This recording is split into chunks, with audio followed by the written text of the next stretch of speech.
My man Slim. What's up? What a mess of a first half. I mean, Wow.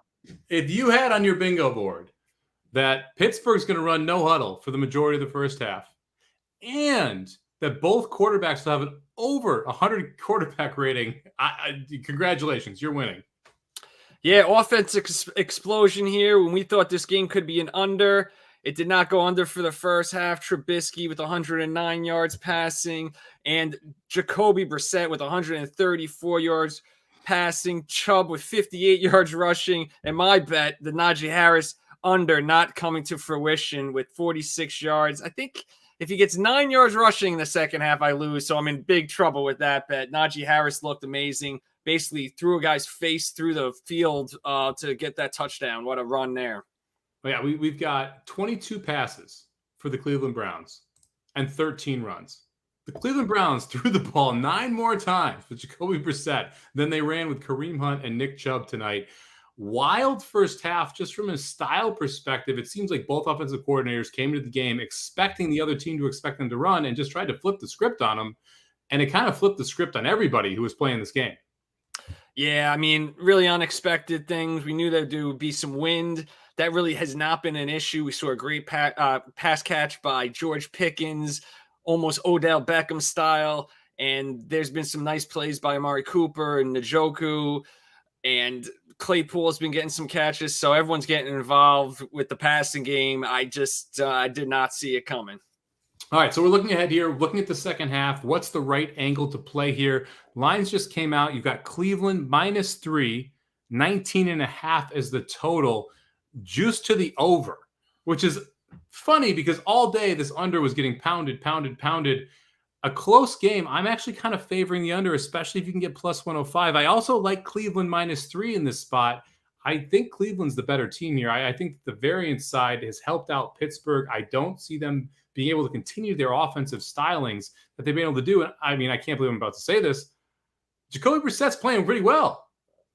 Yeah, I like the Browns in the second half. I think they're going to win this game. I thought they were going to win the game coming in -3. I think they were -3.5, -4.5. So obviously they're down 1 point here after missing the extra point. But yeah, I think I would, if I was a halftime bettor, I would put my money on the Browns.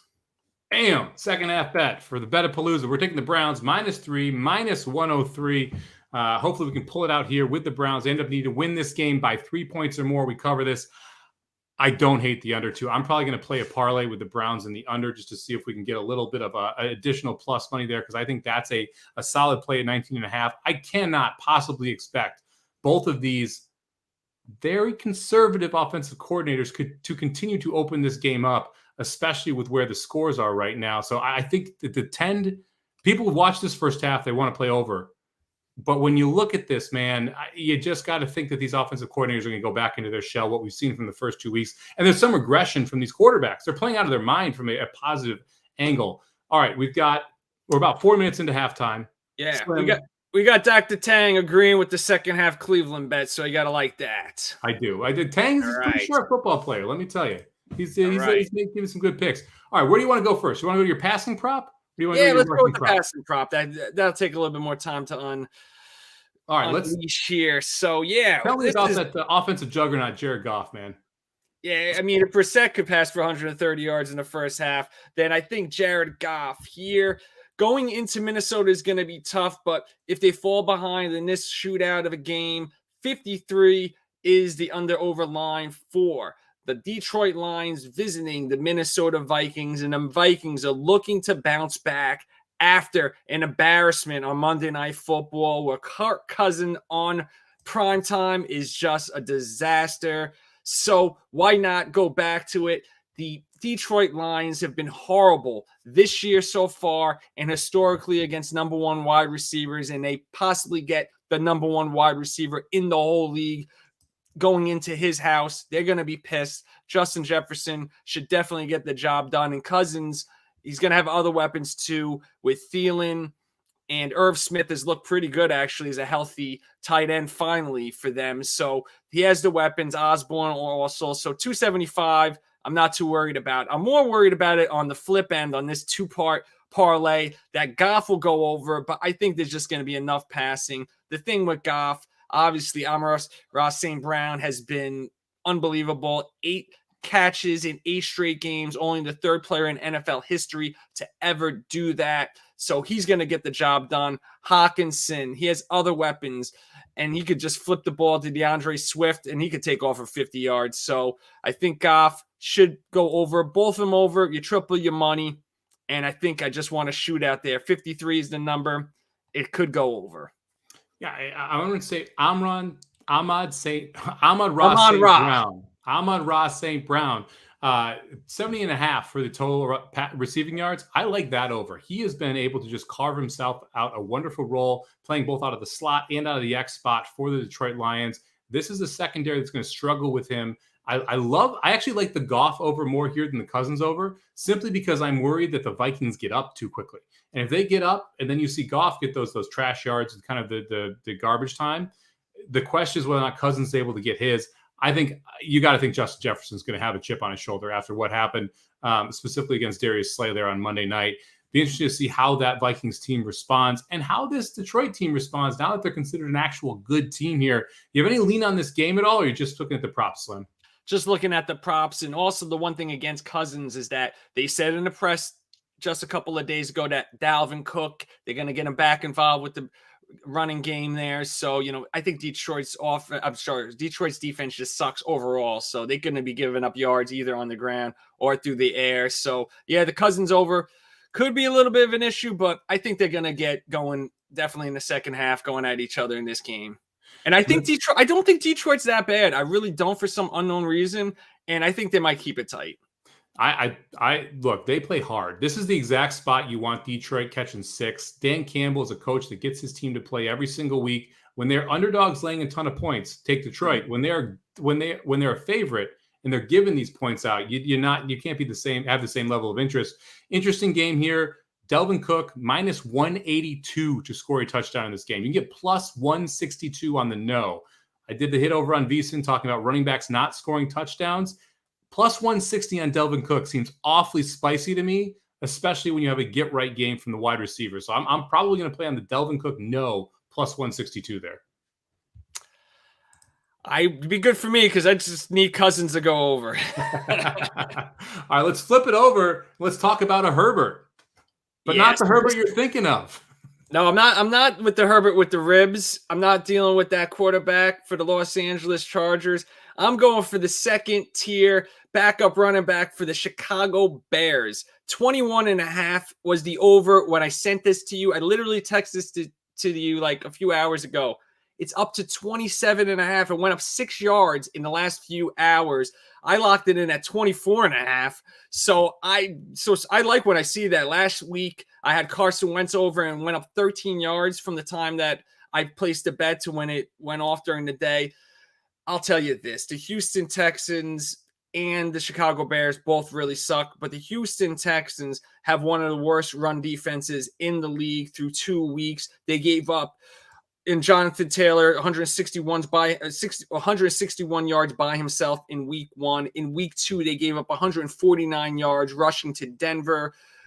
Between Javonte Williams and Melvin Gordon, they averaged 4.9 yards per carry. And I think this Khalil Herbert, he's been really average. He's been averaging 41.5 yards per game. So this 21.5 is already been juiced up to 27.5 on some markets. And I think he's just going to get that change of pace against a bad run defense. And I think this is an easy number for him to hit. I might also play it with David Montgomery over 66.5 yards rushing. The line isn't as good. It's negative 115 for that. It's negative 110 for Khalil Herbert over. But, I mean, after having a horrible first week, David Montgomery busted out last week with 122 yards rushing and 15 carries. And in that game, they were trailing 24-7 against the Packers, and they kept running the ball in the second half because they do not trust Justin Fields to throw the ball. He had 11 attempts. So now Chicago's playing against a bad run defense. I feel like both running backs are in play to go over in this game. Yeah, this is all about game script, right? I mean, if Chicago is ahead at all, it's just pound town. They are handing this ball off every chance they get. Khalil Herbert, I mean, if you look at the numbers, 13 carries, 83 yards, 6.4 yards per tote here. I mean, that's a strong number for when you're looking at just trying to get over 21.5 rushing yards. So I like this look. It's all about whether or not he gets the attempts he needs. But against this defense and with the game script that Chicago's going to look at, especially as a favorite, if they can get a lead, this one's looking pretty good here. Lori, we're going with the Browns -3 second half. Also kind of like the under 20 a little bit too. But Browns -3 is the official play that we're going to roll out with here. Oh, it's up to under 20 now. Yeah, you got 20 now. Oh, okay. That's a big difference. 19 and 20. I like that 20 a little bit more. I don't know why it is. It's just that nice big round number. Oh, you could have gotten plus money on both of them too. I locked in under 20 plus 104. I've got -3 plus 118. So you were able to get plus money on both those early. They both moved now. Under 20 is now -110. -3 is now -105. So you're seeing more juice roll to both of those bets. So hopefully you got them in a little bit earlier, but I still like them both here. All right, let's go to my best bet of the week. San Francisco -1.5 going into Denver. Look, Nathaniel Hackett is awful. There's really no other way to put it. But let's separate how bad Denver's coach is, and let's just look at this from an analytical standpoint. It's awful what happened to Trey Lance. Absolutely awful. But Jimmy Garoppolo is about a 2.5-point upgrade from Trey Lance right now. Maybe in week 9 or 10, it would be about an even matchup. But right now, Jimmy Garoppolo is the better quarterback for this Niners team, especially when you have Ayuk, when you have Samuels, and when you have Kittle healthy. So you got all of your weapons healthy. Kittle will be back this week from an offensive perspective, specifically through the passing game. And on the Denver side of the ball, Surtain, their number one quarterback, did not practice yesterday, limited practice today. Patrick, IR, their top wide receiver, their second best wide receiver, Jerry Jeudy, missed practice yesterday, missed practice today. They're missing one of their top pass rushers. They're missing an offensive lineman. So all of a sudden, you have an injury deficit on the Denver side. You have an injury positive on the San Francisco side. This game opened up Denver -2, has already flipped over to San Francisco -1.5. I bet it at San Francisco -0. I bet it again at San Francisco -1. This will be San Francisco -3 by the time they kick off on Sunday. So if you want to play San Fran, you should play them now. This line's going to keep moving. And it's a weird situation where actually your injured quarterback helps the team now. Maybe in 9 weeks, it's not a good thing for this team. But today, Jimmy Garoppolo is a better quarterback for this San Francisco team than Trey Lance is. So I'm going to take San Francisco -1.5 as the best bet of the week. See if we can go 3-0 to kick off the year here. I like it. I like it a lot. I'll tell you this, Jerry Jeudy is a big difference on that team. Russell Wilson just has not looked good. I talked about both of these situations on my Monday show. I did a live feed at noon. I'll try to do that every Monday. And I talked about the same exact thing. Trey Lance not being there and Jimmy Garoppolo. I like a lot of those players a lot more on their team. And then with Russell Wilson, I just don't know what's going on with him. And he just hasn't had the mobility. And a lot of people have been telling me that Russ is cooked. And they got at me on the on the live feed on Monday, and they were saying that Russ is cooked. So I like it a lot. It's interesting. You saw the same offense that Nathaniel Hackett's trying to implement here in Denver, implemented in Green Bay 3 seasons ago. And it took Aaron Rodgers and Devontae Adams almost 7 games to get good at it. If it takes Aaron Rodgers, Devontae Adams that long, how long is it going to take Russell Wilson to be able to actually be that good at this offense? It's a slow progression. They probably will improve by the end of the season, but right now it's not pretty. And Nathaniel Hackett looks like a deer in headlights. He looks like he cannot make a decision quickly. They were actually counting down the play clock at home in Denver so that there was not delay of games. You see that shit in like college basketball arenas, like at Duke, where they're counting it down for the freshman point guards. There's not a shot clock violation. That doesn't happen in the NFL generally. Does not happen in the NFL. And also Russell Wilson on the bench yelling out run or pass. I mean, that's like Pop Warner football. I don't know why he was yelling that. I've never seen an NFL quarterback trying to help his defense by yelling at run and pass. That is like, first grade nonsense. It's wild to me. On top of that, I love these San Francisco safeties. They fly around the ball. You've got a great pass rush on the San Francisco side. Everything points to San Francisco to me in this. They just need to go in there and take care of business. I realize it's on the road. I realize we're playing a road favorite in a primetime game at elevation. Nathaniel Hackett's that bad. This Denver team is that hurt. And San Francisco's healthy. They're never healthy. When are the 49ers healthy? This is like the first chance we get to see them healthy. They're not healthy, actually. They lost the quarterback and the starting running back, but Jeff Wilson is fine. And Jimmy's better than Lance. So exactly. there you go. There's an upgrade when you lose your quarterback in this spot. Who knew? All right, we're kicking off the second half here. We'll recap this real quickly. Slim going with Goff and Cousins over. He's taking Herbert over 21 yards. My best bet of the week. Give me the 49ers minus 1.5, and our second half bet, Browns -3. Thank you very much for joining us here for the Slim and Somo Betapalooza every Thursday night at halftime. Join us right back here. Slim, parting words. So check it out. The Slim Pickens guide will be out tomorrow. I will be on Twitter Spaces at 4 p.m. So check me out on Twitter and check out the downloadable PDF guide coming out soon tomorrow afternoon. I love it. Good luck this weekend. Good luck tonight. Let's get this Browns bet home. Take care, guys.